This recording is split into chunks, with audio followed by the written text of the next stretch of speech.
Let's go for the actual score. Europa, natural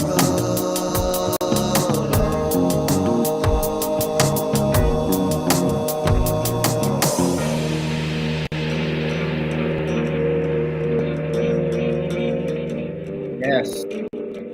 Let's go for the actual score. So greetings, humanity, and welcome to Europa Natural Law, a smaller roundtable transmission today. Just got the hardcore crew here to heal the madness, badness, and sadness plaguing our beautiful, bountiful world as ever. So through regaining our sanity, reclaiming our inborn sovereignty, and honoring our inherent responsibility, we can improve reality. And that's what we're hoping to help everyone do here today.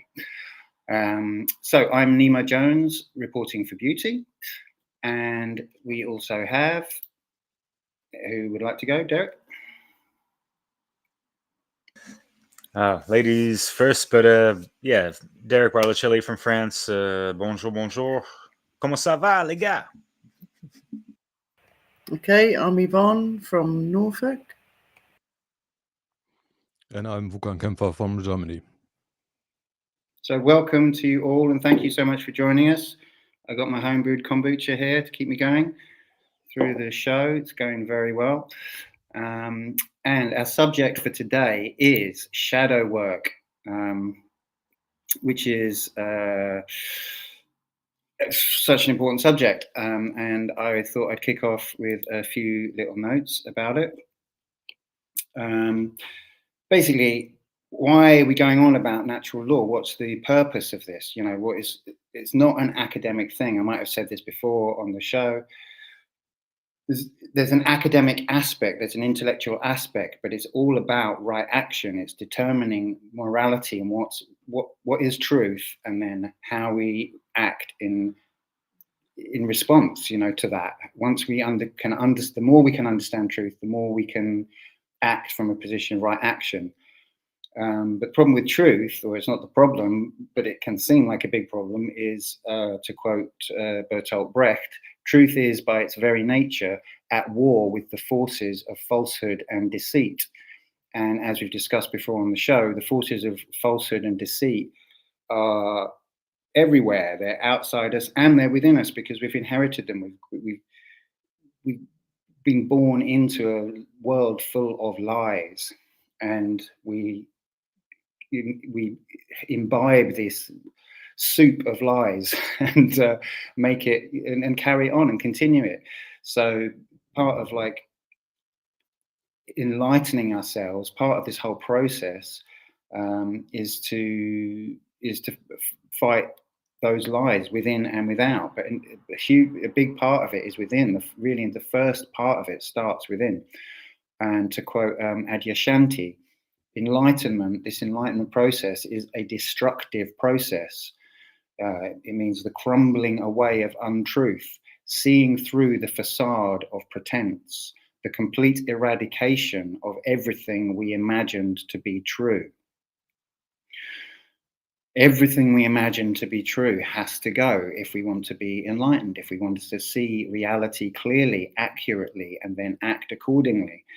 And that's why we're doing this show. You know, it's not just for fun. It is fun, but it's like, you know, it is a spiritual, actually a spiritual war between truth and deceit, you could say. So that's really the root of this question of shadow work. Is like when you enter into really seeking for truth, you really have to expect a lot of resistance internally and then externally. But you know, it's the internally is completely your responsibility, and it's your responsibility, it's your ability to respond to that in the appropriate way, which is to say, okay, this is uncomfortable, but is it true? So the big part of the question of shadow work is this dichotomy between the comfortable lie and the uncomfortable truth. And obviously, you know, what this journey is all about is choosing the uncomfortable truth, choosing discomfort, you know, over what we've learned, the patterns that we've learned, all of the programming, the conditioning, all of our own trauma that tells us that we're not capable, we're not good enough, all of this stuff, you know, which I'm coming to realize, well, re-realize again and again, that is, you know, we know everyone's got psychological issues and all this kind of stuff, but like really there's a root level, which is, you know, inadequacy and this feeling of low self-esteem. I'm not good enough, I'm not capable. And you know, that's not actually true. You know, we are capable of perceiving the truth, and we are capable of acting in accord with it. All of us are. You know, the truth is actually really should be, well, it is, and our understanding of it should be step by step, actually quite simple. You know, so that's some stuff about it. I mean, another thing I wanted to quote, it's not exactly a quote, but it's to just refer back to Nichiren again, who's this, you know, 13th century Japanese teacher. He talked about the people who are like sort of pursuing the path of right action being sort of attacked by devils, and the devils, he used this phrase, the devils are vying with one another to interfere and impede right action.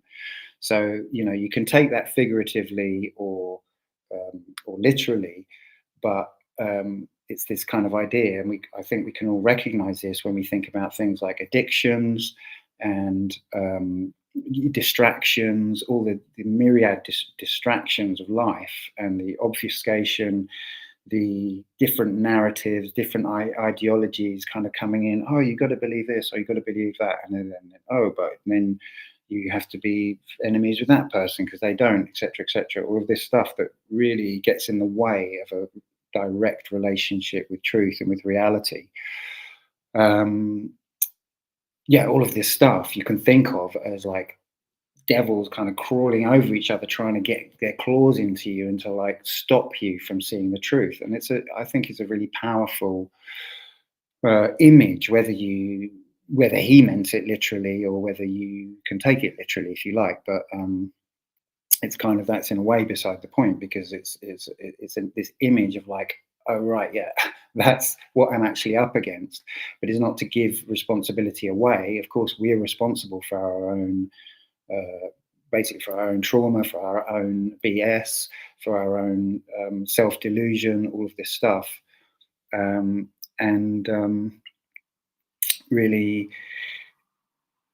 that's just a useful image, you know, that I think is worth carrying to sort of when you're thinking about these things on a day-to-day basis as well. Because another thing I wanted to just throw in is about time, and how we use our time, you know. And in a way, I think the question of shadow work, as well as being about this sort of embracing the uncomfortable truth, or at least going towards the uncomfortable truth, is this question of really looking at how we're using our time, really considering what is value. Sorry about that. What is value to us? Yeah, what we value at the deepest level or the highest level, you know, the most holistic level. What we're really here to do. You know, actually, I have a lyric in one of my songs, which is an old song of mine, which is, did you come to this planet for a reason? Well, if you ain't doing it, when are you leaving? You know, it's like we're here to actually do something. We know we are, really. I think everyone really feels this, you know, we actually are here to align with truth. And that's what this journey is about. And that's what the shadow work is about, is going, okay, I am here to align with truth. Yuck, it's horrible. I'm not good enough. All of this, whatever, stories, pulling all of that apart and fucking breaking through and lifting yourself up, going, no, I can. So obviously I've gone on for a bit way longer than I normally do in the intro, partly because there's, it's a smaller group, so that was fun. If that made sense to you guys, so I'll pass on to whoever. Yeah, I'd like to come straight in on after you there because you've triggered something in me, actually, Nemo.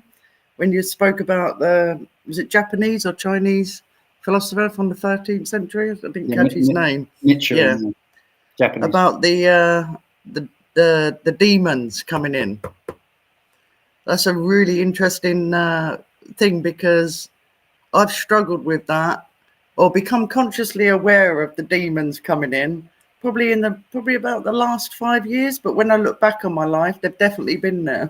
And I've not been consciously aware of it. And I've noticed probably in the last 5 years, every time that I've got to a stage where I think that I'm about to do brilliant right action, they seem to definitely come in, and I'm either got a physical illness, like mentally fucking fucked up, or emotionally completely go haywire. And I've just found it so interesting. That's the first time I've recognised a connection with shadow work there. You saying that, because that is the time and the opportunity. So basically what I'm trying to say to you is fucking demons are real, right? They're 100% real. Been there and I've fucking seen them, right? They are real. But the thing that's confused me in the past, which I've got clear clarification now, thanks to you, Nemo, is that what comes up in myself is really an opportunity, maybe through past life experiences or learnt behavior from my childhood of how I react to certain things or how I deal with certain things. It's an opportunity to really try and break through and question yourself. Do you want to do the right thing in life? So is it you that's preventing that? I'd say it's 50-50. I'd say it's the dark forces wanting you to, prevent you from doing that. But it's also your own fuck ups. And it's down to you to get past those fuck ups and then plow on and push through and power through. That to me is what it's an opportunity to do shadow work. And as always before these shows, I think very intensely about what we're going to speak about. And I think that there's different degrees of shadow work. And I think the different degrees come in that you have to take into consideration your physical aspect, your mental aspect, your emotional aspect, and your spiritual aspect. And then depending on what degree you're working on, there will be different levels of intensity. Say, for instance, your spiritual, that could manifest in what some people call the dark night of the soul. And that is when you are completely questioning a very painful process where, yeah, it does feel like you're dying because part of your ego is dying, or your identity of what you were before. And but then you've got your mental and emotional, and I think I think it was a psychologist, Carl Jung, when he spoke about like your mental and emotional aspects, maybe they are influenced by your childhood experiences. For example, if your mum and dad turned around and said to you a certain thing that made you feel conflicted or disgusted with yourself or shame about yourself, it will be too much for a child to take that kind of information or emotion. So that would be pushed aside because you didn't know, you didn't have the skills to deal with it as a child, and that becomes your shadow. And then you've got your physical side, which I think you need to go down sort of how do you say it? Someone help me out here, I can't pronounce the word. Epigenetics. Sorry. Epigenetics. Yeah. And how outside things that we're putting into our bodies can have a massive influence on us. Like some people with medication, education, the schooling system, media, anything external that we're all used to in this culture, even the environment, pollution, everything, how that's getting taken into the body. So how the cells on the very microcosm, excuse me, are having an effect. So you can even have shadow work on the very physical side as well. So there might be some people out there that that would like to reach their full potential, but there's something in them physically that's preventing that. Like myself, I smoke fags, so I know that it's something that I have to get past. That physically, that's having an effect on my body, so it's not allowing me to achieve my full potential. So you have to do some inner work there. So that's what I would say is one degree of shadow work. And as I said, mental and emotional, you have to maybe change the way you react to external things, what people say to you, through your mental and emotional reactions. And then, as I said, your spiritual, the dark night of the soul. Why the fuck are we here? And like, what is it that you really belong to, like your faith? So, yeah, I think there's varying degrees of shadow work. That's all I'm going to say for a minute. Most definitely. I think you're very right that the whole topic of shadow work has to be expanded on every level, like you said, psychological, mental, emotional, and physical. For example, to exercise your body, to feed it with good stuff, really knowing what good food is, and yeah, really looking to only take those foods in, clean water, etc. But also like music and people around you, and like having the television running 24/7. That's definitely influence as well. I spoke with Derek on radiation, like Wi-Fi, Bluetooth, and such things that can really have an influence on your thinking and your mood and everything. All the anti-social media, like our friends from Meta and so on, it's definitely yeah, it's our decision in what we really want to invest our time and attention. And I think that a big step in all the shadow work is also to really ask yourself the hard and important questions. Do I really do the right thing? Do I really do the thing that gets me to more freedom? And or do I like self-sabotage myself by working against freedom, just paying lip service and so on? And all these things have to be respected in the true sense of the word, have to be revisited and re-looked at, to get to the core of your own behavior and your being. And that includes intense trauma and shadow work.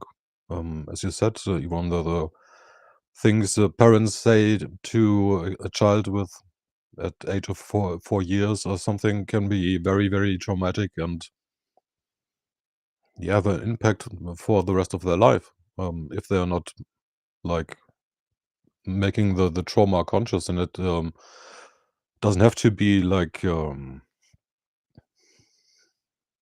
think like a slap on the wrist or something like that, but the simple phrase, you won't get it, you won't achieve that, you're not good enough, or something like that is much more harmful in the long run. And most of us seem to be not aware of the baggage they have been bestowed upon from their parents and society. One of the things that was really eye-opening for myself was the scientific proof that when you just observe and like a kind gesture, like somebody helping another person, being kind to another person, boosts your immune system and makes your whole like body vibration go up and makes you feel better just observing it. And when we now like take a step back and take our time to look back at the, let's say, last 5-6 years and in which direction it has, yeah, this has been going, this development, it's I think it's really shows, the outside world shows us our own lack of care for us, for truth, for love, for freedom. Yeah, it's sad to see that the demons are so strong that most of the people are not seem not to be able to face them, just to look in the mirror and stop lying to themselves. That seems to be an too big of an obstacle for most of the people, just to really, yeah, be honest to themselves at first and really just think some things really through until you reach the end point, and then respect your own behavior and your own like life's plan and adjust it. That would be really great for us all. So thanks in advance. Yeah, Vuk, thank you. And yeah, geez, where to piggyback off what you just said?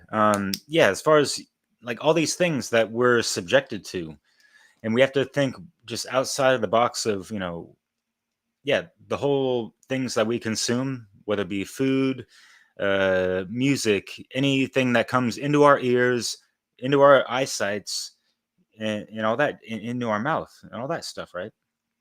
And also, what are we just subjected to as far as the elements and how they've been unfortunately polluted and all that jazz, right? Yeah, so those are just things that help, you know, that just detoxifying the body, taking care of more of yourself, coming more into that self-awareness, that proper self-care are, little chipping away at the, the calcified and toxic self, and the lead-based self, if we want to get into alchemical terms, turning our lead-based consciousness and as well as the physical aspects into that golden state of being, golden state of mind, and the physicality, as within so without. Take it to the hermetica, because it's all about your state of mind, and then there's the correspondence, the level of vibration that you're on, polarity, and whether you're able to resolve the paradox of your subjective truth in correlation to the objective truth and the objective reality and the objective morality that we need to be aligned with, and all that good stuff, right? And then, yeah, the cause and effect, we have to be very wary of what are we putting out into the world, like abracadabra, mother lovers. Guess what? Your words kind of cast spells if you've, done your education correctly, right? I know I'm kind of playing on words, but you follow what I'm saying a little bit.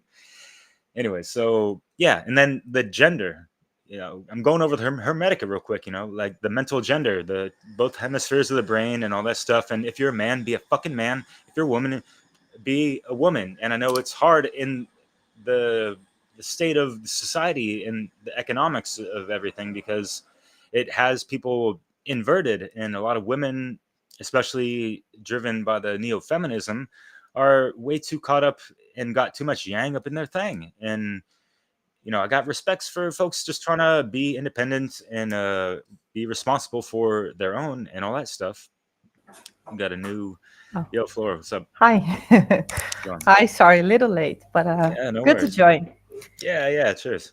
You'll be up next after me, mon ami. Okay. Maybe. I'm gonna just finish off real quick. Well, I kind of just got started, but Take your time. cheers. Yeah. And then like the rhythm.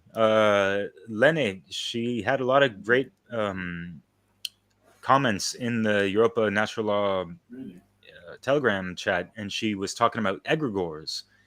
And another way to put that is pendulums. If people are familiar with that, and thinking of pendulums with that swing of things in regards to the law of rhythm.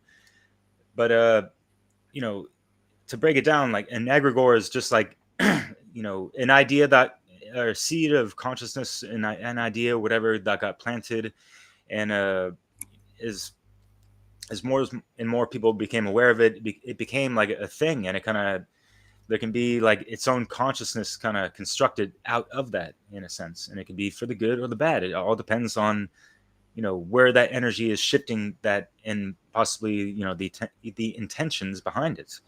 So yeah, things to consider, and we have to understand the swinging of the pendulum and all that. So yeah, let's just define shadow work real quick, because like, what is the shadow aspects of ourselves? It is that the unconscious, subconscious realms that are way deeper than a lot of people estimate them to be, and it has to deal with it as well of all the repressed memories and traumas and things that we've experienced, all the uncomfortable moments and all that stuff, even maybe some of the good times, just like lost memories or fragments of that have not been properly recognized, reconciled, brought to awareness, and integrated. And that's a key term, integration. Even when we're learning the truth and all this stuff, it has to be integrated. It can't just be, you have to take it through the fucking trivium process.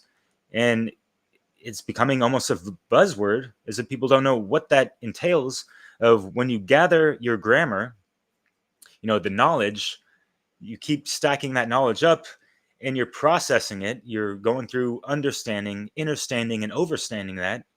And then you're able to have your rhetoric and put proper action to the knowledge that you learned, and you learn from your mistakes so you don't repeat those things and all that stuff. And you could take that from the individual all the way to the macrocosm on so many different levels, whether it be on the individual level, collective, and so forth, right? So truth hurts, as Nemo mentioned, and that is one of the things that going through the process of even self-awareness, especially if you were brought up in a household that didn't necessarily have the most conscious parents. And yes, unfortunately, there are family members that have molested other family members and all that shit. And so those are parts of these repressed, traumatized things that can manifest into certain ailments and even like mental issues down the line if they're not dealt with, right? So yeah, we all understand that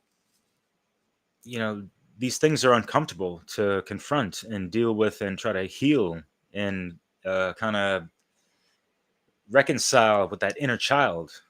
And that's kind of like shadow work, the inner work, that alchemical process, right?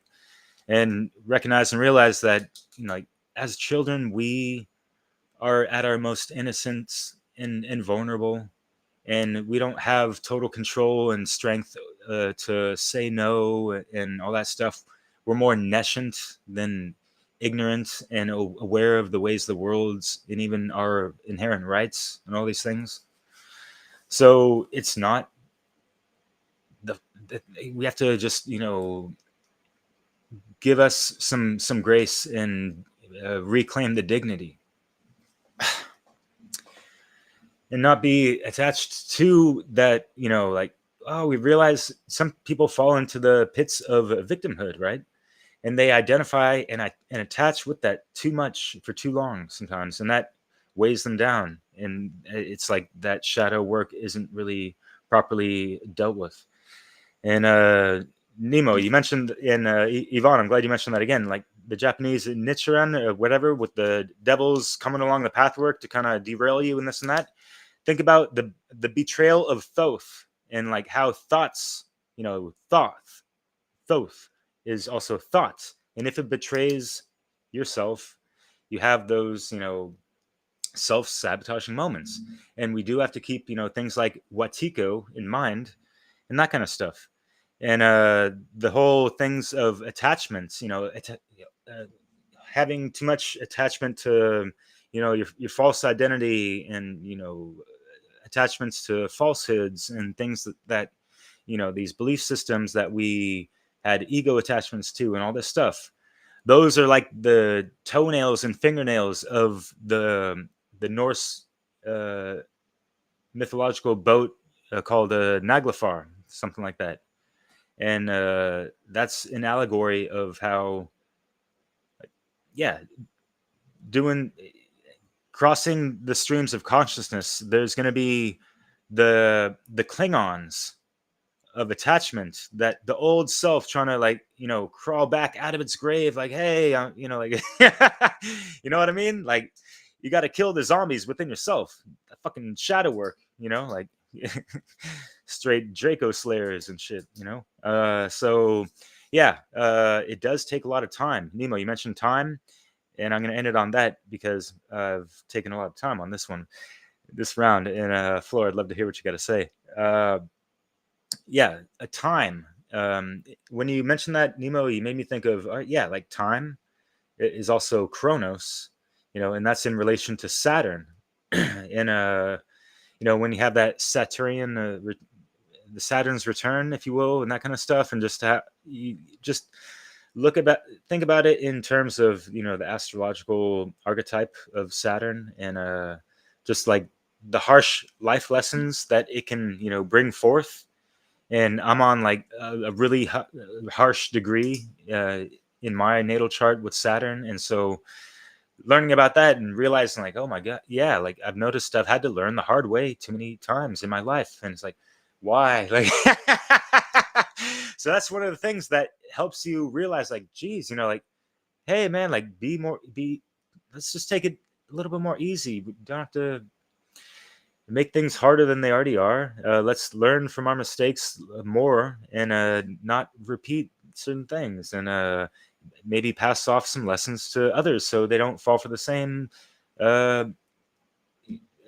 hurtful sufferance. Anyway, so I hope that made sense and people were able to follow. And yeah, Flora, what's good?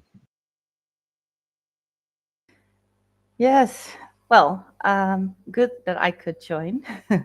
I'm a little bit late, so I'm afraid that I haven't heard what's been spoken of before. I haven't, but yes, shadow work. I have some points that I did wanted to make, and I think shadow work for me personally is about knowing yourself, and knowing yourself in all different layers. So know yourself psychologically, but also know about the nervous system. How does your brain works? How does your nervous system works? But I think the most important thing is we call it shadow work because it's about things that are put in the shadow. So things that are in darkness and our consciousness doesn't see or comprehend or know. And when you look at Jungian psychology, we talk about the shadow, and you have like the ego.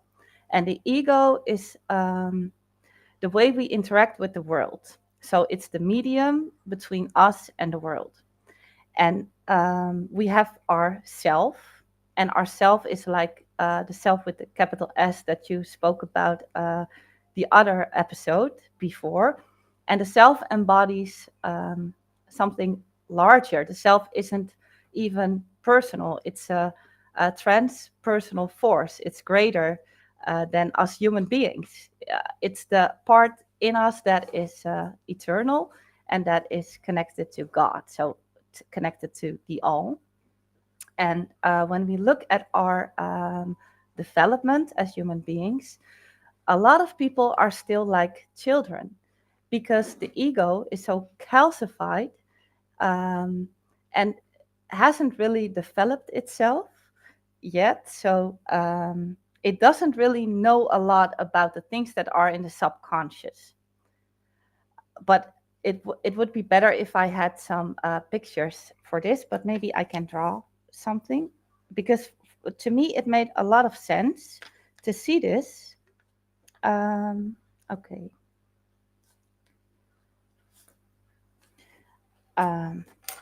Well, one moment. Excuse me. I didn't know I was gonna draw this, but when you are being born as a baby, this is how the ego relates to the self. Oh, it's mirrored, but the ego is totally within the self. So you are one with the whole environment. You are one with the mother. You haven't really differentiated yourself from the world or from the other. So you aren't individuated. And as human beings, it's our task to individuate ourselves and to become an individuated consciousness. But we didn't, and like the ideal would be this.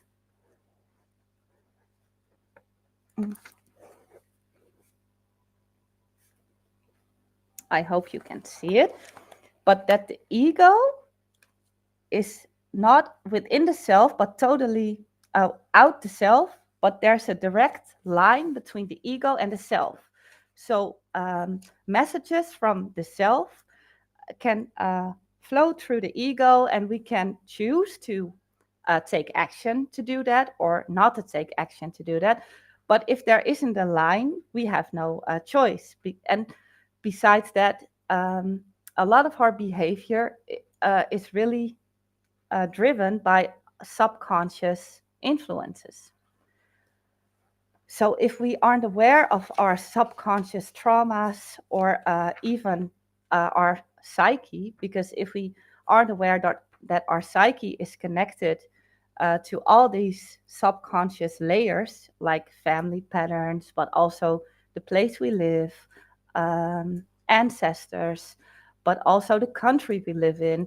And the further we go down in the subconscious, the less individuated the material is. But in our psyche, we are connected to all the experiences from all human beings, from all places and in all time.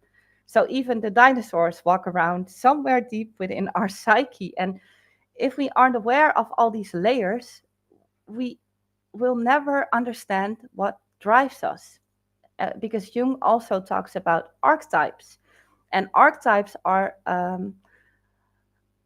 like symbols, and they symbolize experiences, universal experiences for human beings, like becoming a mother, death, and also birth.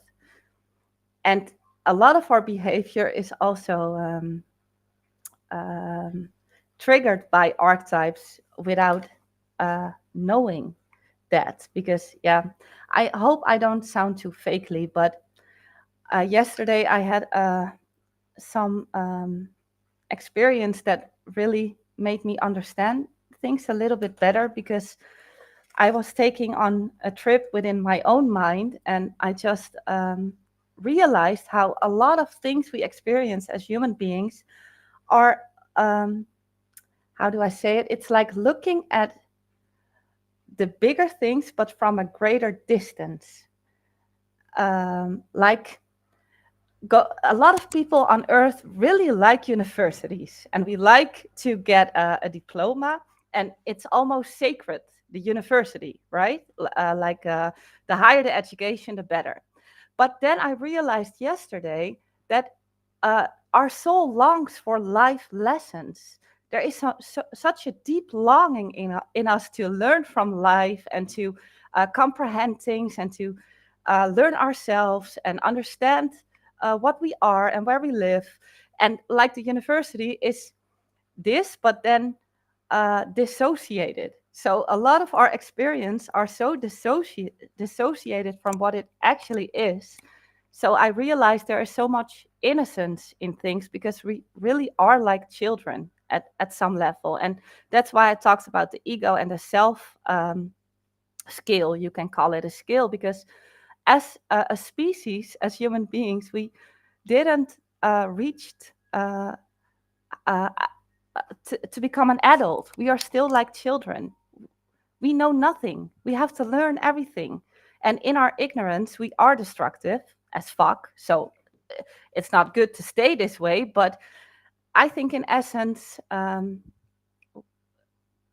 is a lot of innocence because there is a lot of niches. And of course, there's a lot of fear to not go to the underworld. And nobody wants to go there by free will. We usually get kicked there. But there is so much to gain, and it's just a shame that we got so afraid of ourselves that we take all this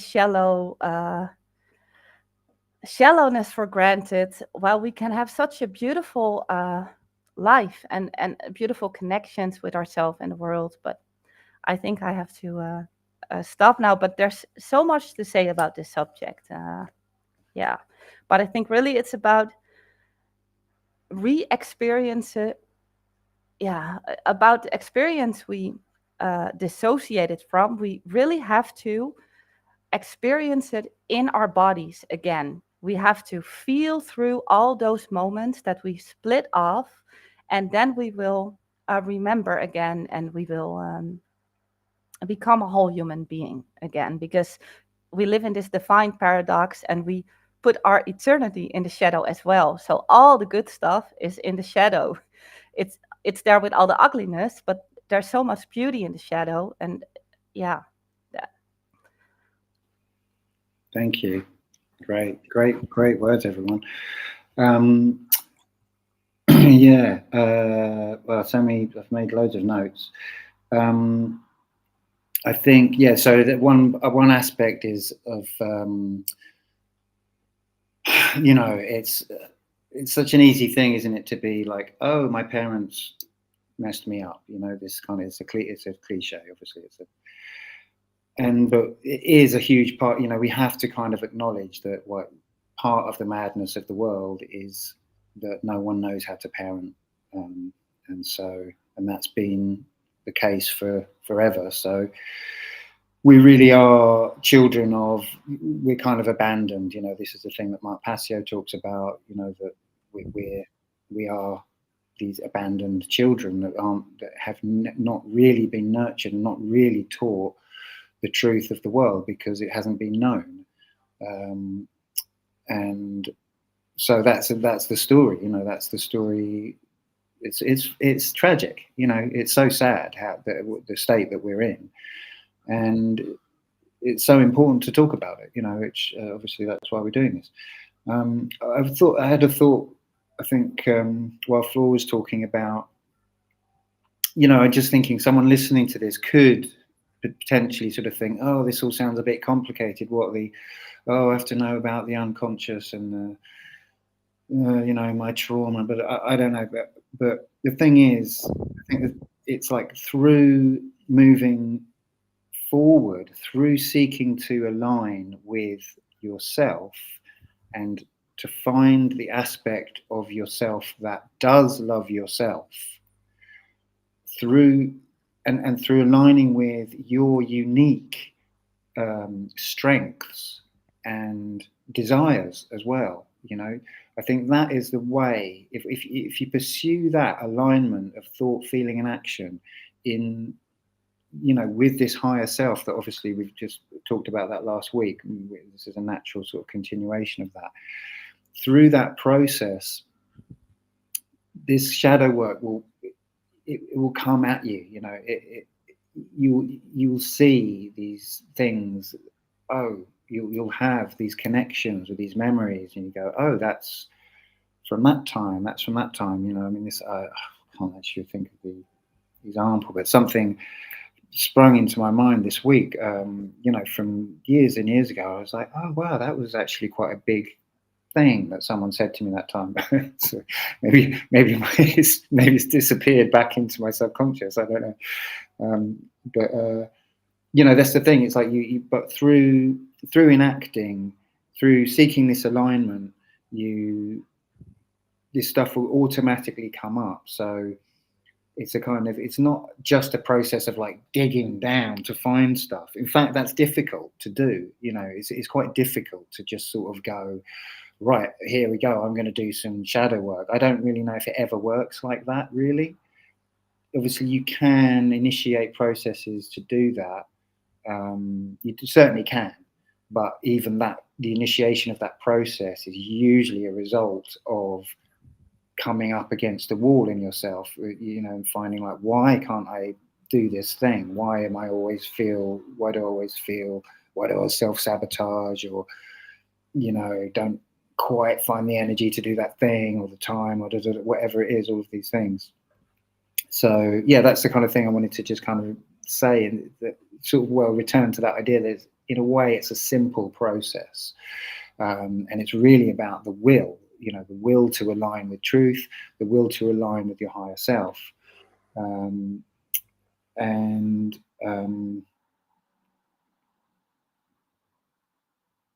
Yeah, part of that is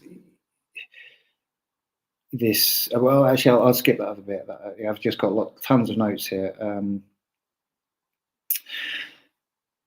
Yeah, I mean, so, and a lot of this is, of course, it's these beliefs or thought forms, which can come down to really simple things. One thing that one person said to us one moment in time, you know, that made you think you couldn't sing in tune, or you look stupid when you dance, or whatever, these kinds of things, whatever. These little moments, the little kind of weird, like I don't know, I'm going to call it a nugget. I don't know, I suppose, yeah, okay, a negative nugget of something, little karmic nugget that just kind of like sits there. And then, and you can overcome these things, you know, of course you can. You have the power, the wherewithal, the strength, you can have the will, you can have the tools, you can find the tools, you can do whatever needs to be done to actually go and find that little king thing, and go, oh look, it's just a little thing that someone said once, and actually I can dance, or whatever it is that you know that it stopped you doing, you know. And obviously on the level of us all, we are in this kind of victim state, you know. This is like this kind of like feigned victim state, you know, the pretense of being victims, the pretense that, oh, the bad guys, oh, the big elitists, oh, you know, the all-powerful, oh, the oligarchs, you know, oh, the plutocracy, you know, it's all a pretense, because obviously, actually, no one is any more powerful than you. That's just it's on the reality ground level, you know, you are free. That's the truth. So really, that's what we're trying to get to, is the world of people that understand that and that act in accordance with that. And that's called heaven. You know, that's called heaven on earth. And that's what we're aiming for. So I've gone on a little bit. I just want to say again something about self-love. How are we have time? Oh, yeah. Self-love, acknowledging your strengths, you know, and recognizing your weaknesses, because we aren't all the same, you know. We're not, in that sense, equality is just nonsense, you know. There is no equality in that sense. Everyone's better at something and worse at something else, and whatever. So it's kind of part of this is kind of really coming to terms with that and going, you know, really recognizing your unique karma, you know, your unique story and your unique offering to the world. That's what it's really about. So again, a bit emotional thinking about it, but you know, so this kind of the potential for self-love, for finding your love for yourself, that's a huge part of it, I think. Absolutely huge, because it is there. You know, I think it is there, and a lot of people can't feel it, and have never known it. You know, and it's something that I've kind of recently, at least, had in recent years, I've kind of had a reconnection with that, at least, and I've kind of gone, oh no, I actually like myself. I love myself. You know, which no one else can do for you. You know, you can't go back to your parents and say, well, you can, and you can say, oh, but it's not, you know, it's not important. That's something else. It's like, this is about you actually recognizing your higher capacities and everything like that. Right, I've gone on for so long. So we got 10 minutes left. So let's go around again, and yeah, or if you want to, you know. So whoever. Yeah, can we have another hour, please? It's just such a vast subject, isn't it? Yeah. I could, I don't know, feed off all of you. It's just, yeah, really interesting discussion. Yeah, but just mentioned there, Nemo, off the top of my head, going back to your mother and father. To me, that's what the brain or the mind, or it is your mother and father, isn't it? Do you get what I mean? We have it within us. We have it within us, and the child as well. And sometimes, yeah, unfortunately, we can't go back and say to our mum and dad, oh, can we have a cuddle, or can we have this? But, you know, you have to be your own mother and father and heal that, because it's within you. You know, we have God within us or whatever. But there's loads to talk about.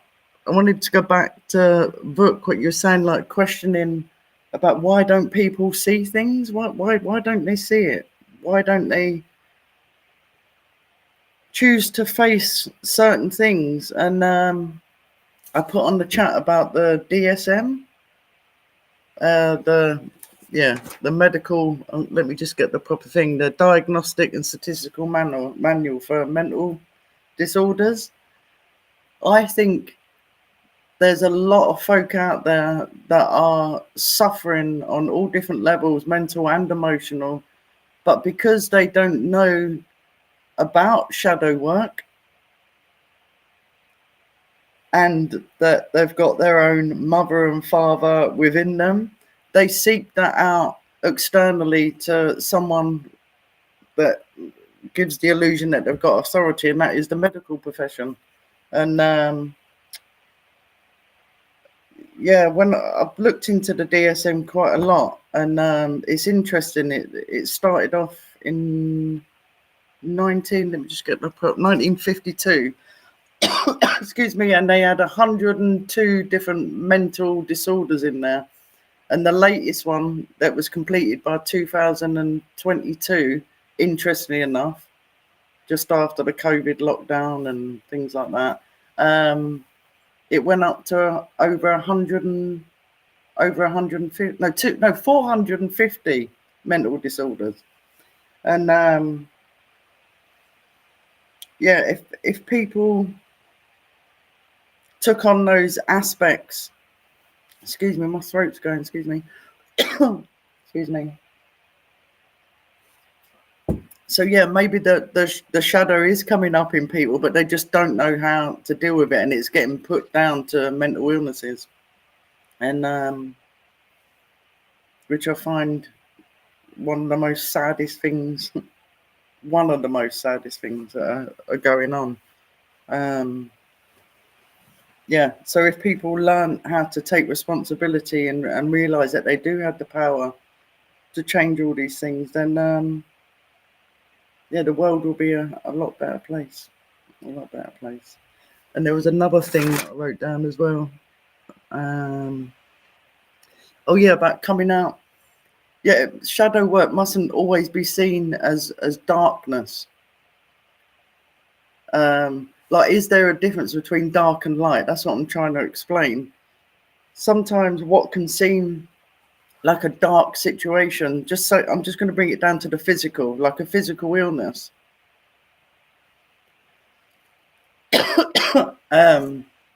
It might seem horrific to start with, but really, is it not an opportunity?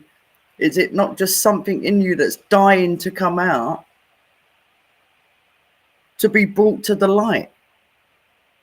And if you just allow that process to happen, then you might find that it brings with it wonderful gifts.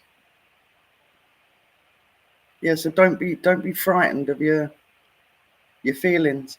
And another thing I wanted to quickly say, I know I seem to be obsessed with the medical profession tonight, but I don't know if you come across it. Is it 100,000 babies? They want to, with I can't fucking say that word, epigenetics. They want to, track the genome of 100,000 babies. They're doing an experiment. Epigenetically manipulate, if you will.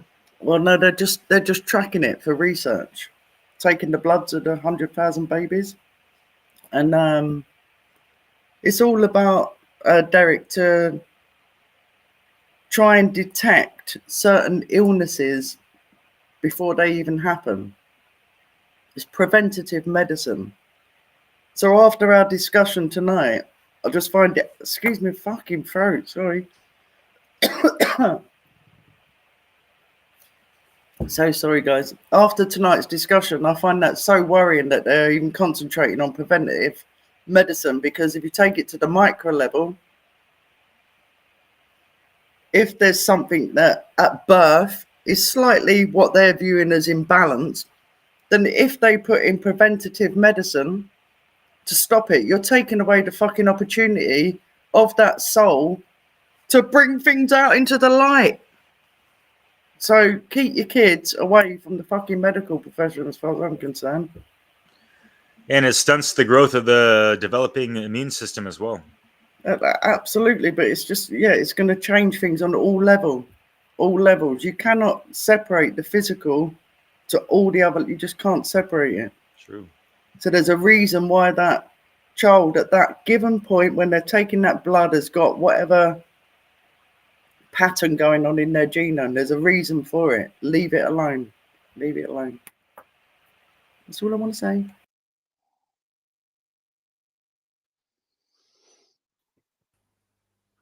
Look, Yeah, it's the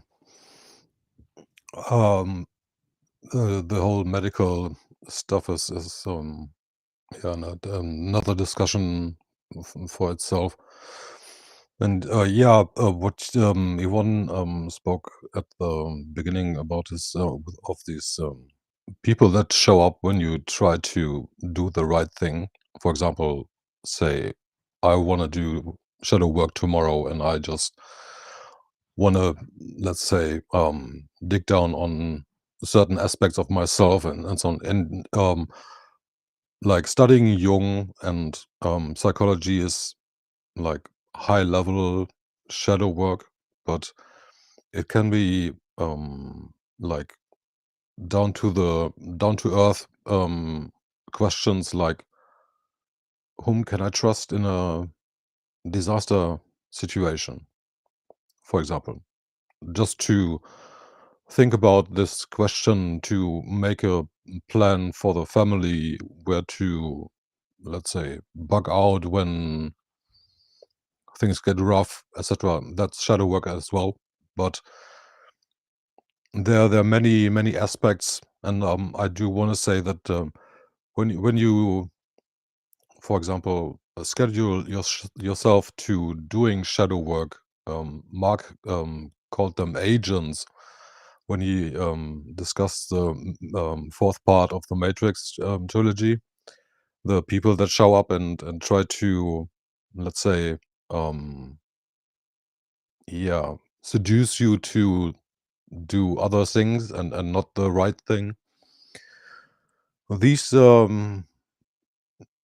people can be very good trainers for seeing yourself, how good your shadow work, your own inner shadow work is going. because when you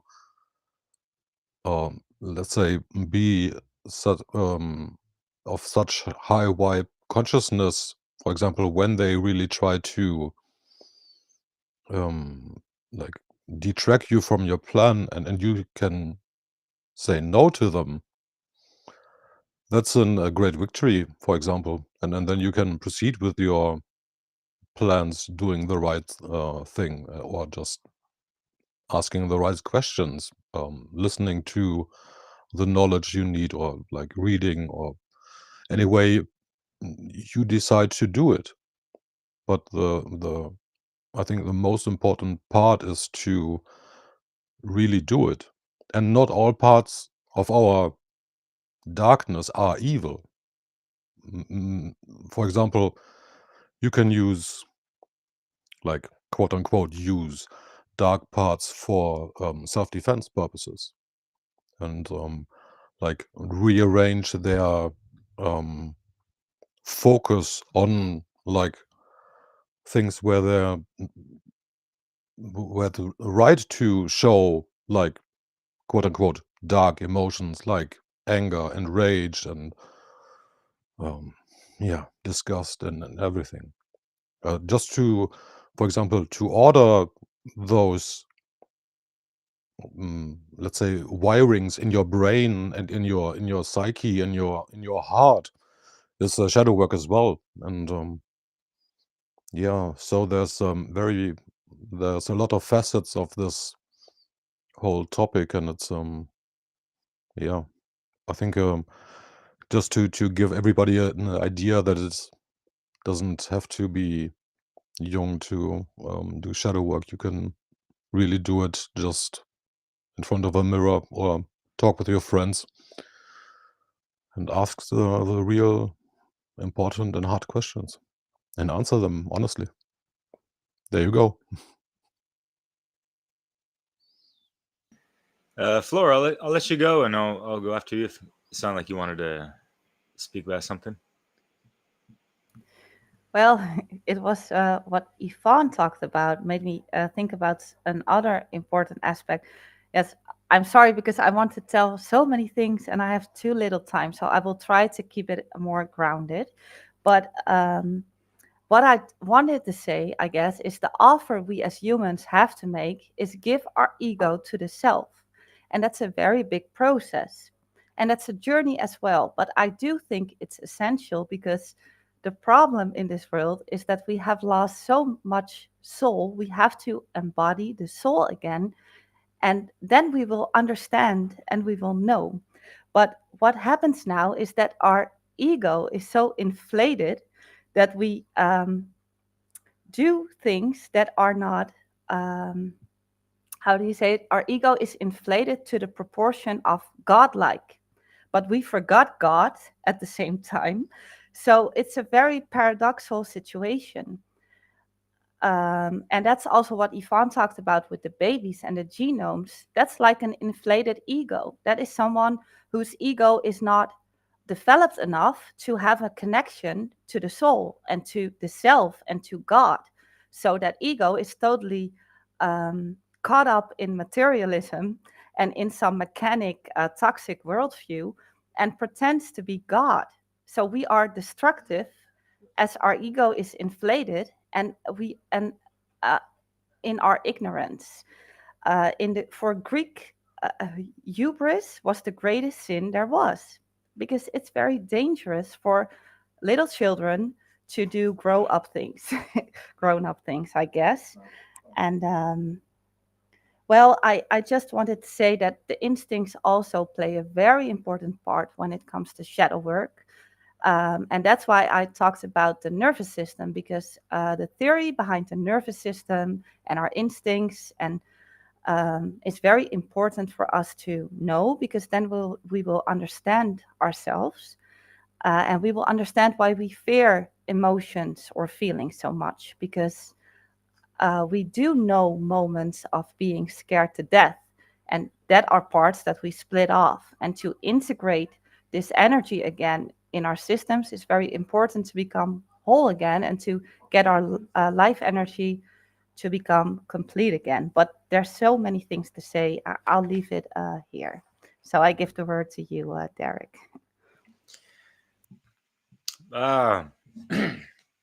You're on a roll there. I appreciate all that, Flora. Thank you. And yeah, thank you so much for joining, even if you showed up, not at the hour, not like it matters, but yeah, love everyone's presence and what everyone brought to the table. And yeah, Nemo, you were talking about how people are, and yeah, we see this, in the politics of things, of like people are stressing, equal worth, erroneously equated to equal rights, and that's not right. So that's just to kind of emphasize what you were talking about, because people got that shit twisted. Like, imagine you cannot compare the same person who studied something for umpteen years, whatever, to someone else and expect the same fucking pay rate, whatever the fuck, that kind of stuff. Think about it. And I'm not trying to throw negative nuggets at anyone. And like, Nemo, you had me cracking up with that. And yeah, it's not for. I love that. Just a friendly reminder, like, don't get hung up on like negative nuggets thrown at you as if that. Why should these are like little speed bumps along your path, like little pebbles on your path, just kick rocks, whatever, like what, like, do you know yourself if you're steadfast or headstrong in who you are, you'll be steadfast on that path. And so yeah, just to close it out, because yeah, I had some notes written down and all that. I'm just gonna rifle through this shit because yeah, as we know, or maybe we don't, because a lot of people can underestimate this term shadow work and throw it out like a new age spiritual fucking buzzword and talk about it, live vicariously through it, virtue signal it, and throw it out there as if they know what the fuck they're talking about and they've done the fucking shit. And for those that have done the work, this is one of the things you can notice when you've really done that deep shadow work. You can notice other people's projections and other things like that. And it goes the same with kind of like the trivium. You can recognize people's logical fallacies as well, kind of hand in hand sometimes. So there's a lot of these arts and sciences that just go together so wonderfully. And that's why we keep bringing these things up, because they're all in the fold of, being a better fucking human being and being aligned to natural law and, proper alignment to living a moral, good life. So yeah, it is a vast subject and there's many aspects to it. The dynamics at play can vary quite differently from individuals to individuals and from country to country and all this stuff, and how people were brought up, and you could take it to their lineage, the generational stuff. And then if you want to go even deeper, because past lives and all that stuff. So yeah, there's like that extra layer of integration and things to look at deeper and remember your past selves and all that stuff, pre-incarnation, procarnation here.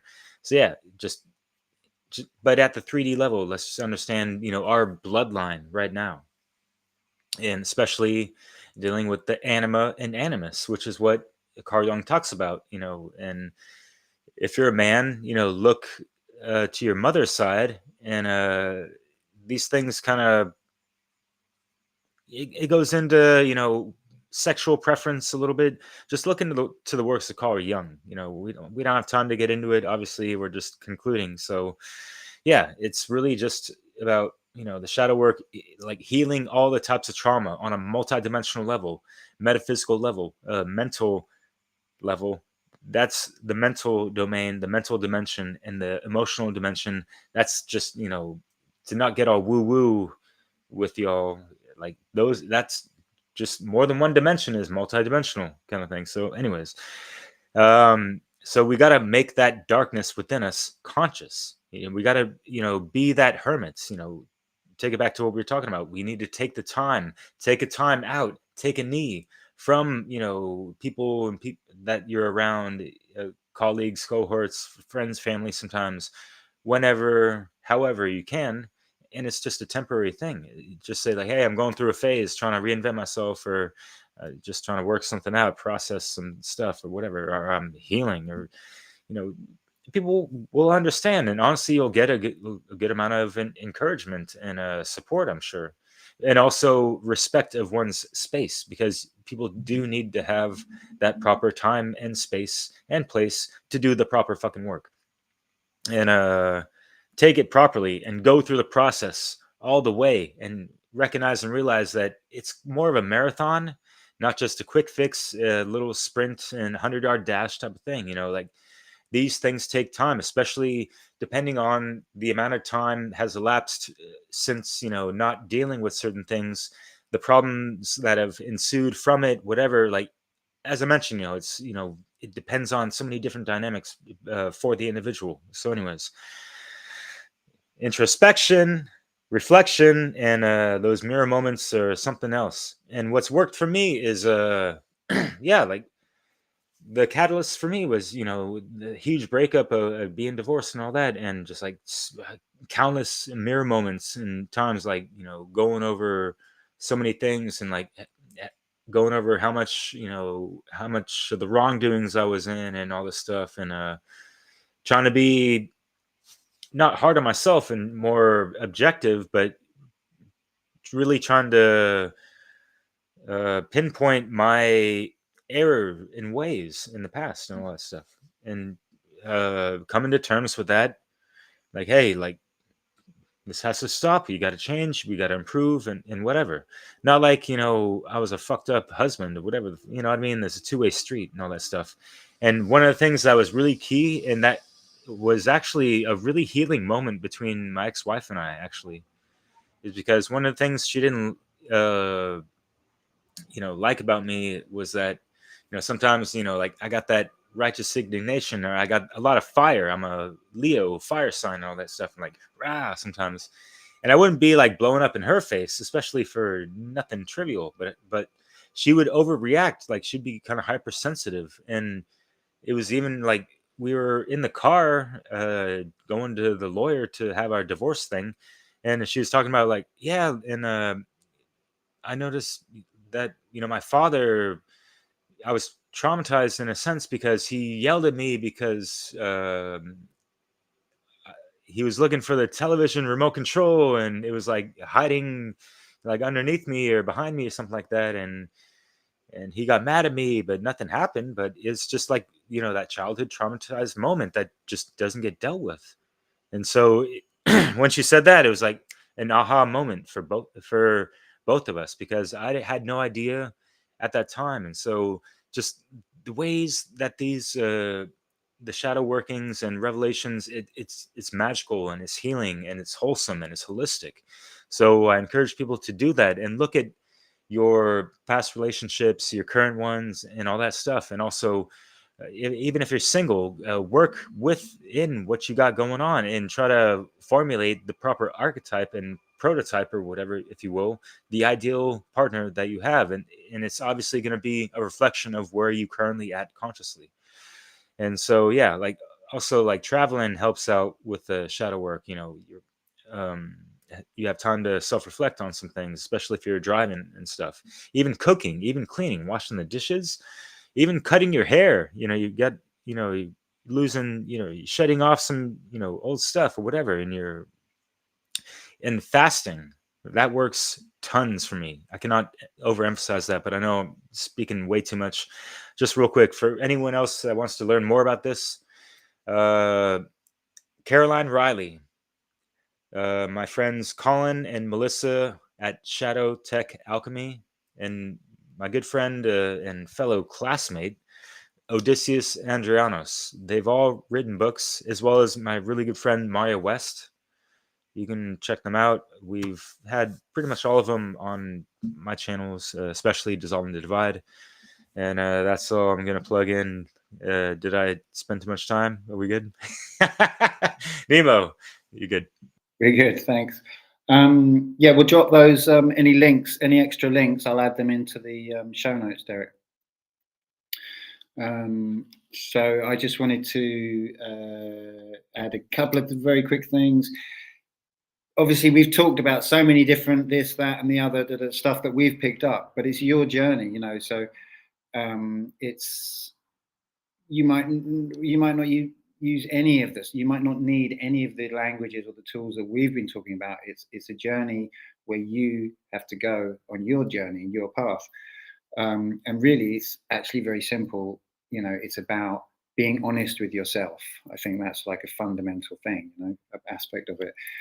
And as people have mentioned, mirror work, and it's this kind of, it's not exactly like a formal thing. I don't know if Mark Passio even calls it mirror work, but I've come to call it that. And it's been a very, very simple and very great tool for me. So I just want to kind of finish on that.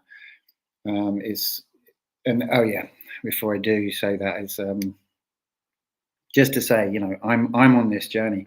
I'm no way perfected, you know. I'm no way perfected and looking at the rest of humanity and going, I mean, I am looking at the rest of humanity and going, come on, you know, most of you are not like really trying that hard. But it's not to say I'm like up there enlightened, you know. I know I've got a long way to go. But this is a tool that's helped me. And I think, as far as I know, Mark Passio came up with this tool, and it's like you look in the mirror and you stay there and you ask yourself in the mirror, why am I not doing what I say I want to do? And that's it. Such a simple tool. And, you know, and it's this thing of like what you say you want and then what you're actually doing. And is, you know, do you actually want something if you're not actually doing it? And that disconnect is about this misalignment of your, you know, your feelings, your thoughts, and your actions. So it's a very, very simple, great tool. Can be quite hard to really knuckle down and do it, but you know, when you do, I highly recommend that as one of the most simple tools for shadow work. Right. So thank you so much, everyone. Yeah, I think that's it's time to wrap up. Yeah. That was really. Sorry. Yeah. Is there time for one thing? Yeah, go. Yes, I only want to say, is there talks about projection? Because Jung called projection the royal way to the self. And if you have an emotion on whatever, it can be a person, it can be a situation, it's so important to address where it's coming from, because we give our own unknown face to the whole world. And that's our illusions as well. So that's the only thing I wanted to add, because it's important. Yeah. Okay. Yeah. Oh, you've just reminded me of something else that came up for me while Derek was talking. Sorry, this is obviously one of those infinite subjects, which is just that the gift of, you know, having it brings up this really genuine compassion of wanting to of seeing other people's shadow and going like, oh, well, I mean, even if you can't quite work out what's going on, you kind of, you know, there's this shadow there, so you have more compassion for them, you have more understanding, you can be less in your trigger. You're seeing someone being triggered, but you're kind of like, well, I see your trigger, it's not triggering me, you know. That balance starts to shift, you know, I think, with this process, which is a hidden extra bonus. Okay, so thanks everyone. That was a great discussion. And yeah, as I say every week, you know, the algorithm, the holy sacred algorithm that drives the universe, apparently doesn't have a clue about what's important. It needs you, dear listener, to tell it. So please do go and comment, subscribe, link, share, comment. I just said that, all the other things. You know, because it just helps nudge us along. And I think what we've done, I think this was a great show. Don't you, everyone? I think this was good. I think this is valuable, you know, and there's a lot of dross out there, as I said at the beginning. So, you know, we're doing our best. We are doing our best. And I know some people don't think it's good enough, but